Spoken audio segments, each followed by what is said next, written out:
Hi, my name is Brian Glick. Today we are looking at coming up out of the butterfly guard into the double leg.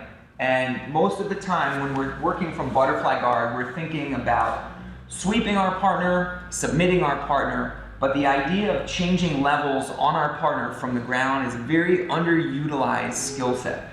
And when you start to get good at it, you can become a threat to your partner, both forwards and backwards, up and down, all those directions, in addition to your regular set of attacks, sweeping and submitting your partner.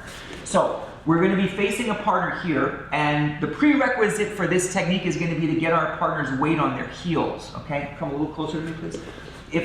If his weight is forward, he's leaning into us, this is not a good time for us to come up because we're coming up into a lot of resistance. We're going to tie up at our partner's hands. The reason is, of course, here we're tying up at our partner's hands because this is usually what they're doing. They're trying to get their grips on you right away. And if you don't tie up at the hands and you start to come forward some other way, a lot of times you'll find that your partner ties up with you and you're behind on your grips. So we're going to start with a half butterfly tying up at our partner's hands. We're going to give a little pull. Now that can happen right here from the hands, or it can be off of a secondary grip, biceps, collar tie. We're going to draw our partner forward to get this action reaction. We want to pull so they start to move backwards. When the weight goes back on the heels, that's our cue. We're going to shoot, in this case, out towards our right side. So we're going to plant our hand and we're going to move our legs out of the way. If you try to shoot here forward, you're going to run into your own legs. So we're going to plant the hand, we're going to move the legs out to the side. This is going to both create an angle for us for a good shot that takes care of some of our partner's resistance, and it's also going to get our legs out of the way, which is going to let us come up to our knees. So we're going to push, plant, legs go out to the side. When we come up in a low posture with our head close to the line of our partner's hips. We're going to push off to bring our chin to our partner's far hip. As we do, we're going to take our two arms around our partner's leg. So we're going to capture here. If you'll notice, this outside arm is going around our partner's lower leg, not up high by the waist. You want to go around behind the butt. Then this hand here is going to be reaching around and controlling our partner's leg on the far side. We keep our legs, our arms controlled here so that if our partner goes to sprawl, we're able to keep the legs together. If you're not controlling down here and your partner goes to sprawl now, you're going to find that you're getting stuck underneath.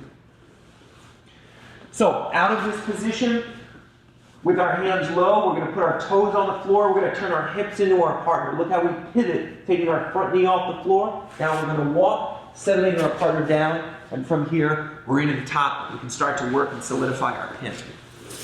So, facing a partner for this double leg, we tie up one. We give a little pull to bring our partner forward. We see their weight going back. That's our cue. We plant the hand. We move the legs to the inside position. That's going to allow us to easily come up to our knees. We keep our chin low. We're going to push forward in order to be able to catch here. You'll notice from this angle you can see the elbow covers the knee. The second hand goes here around the foot, and we clamp everything in. The head stays low down here so that we can keep contact between our shoulder and our partner's hip.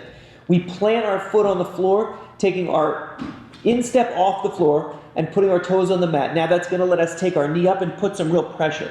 When you turn your hips in this way, it puts pressure on your partner's hip.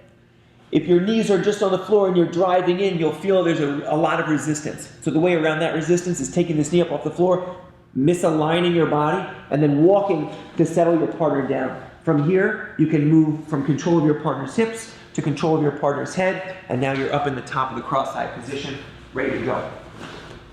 So this double leg is a very nice way of converting a butterfly guard that can be sometimes reactive or defensive into a very active position. Hopefully you enjoyed this video. We'll see you soon.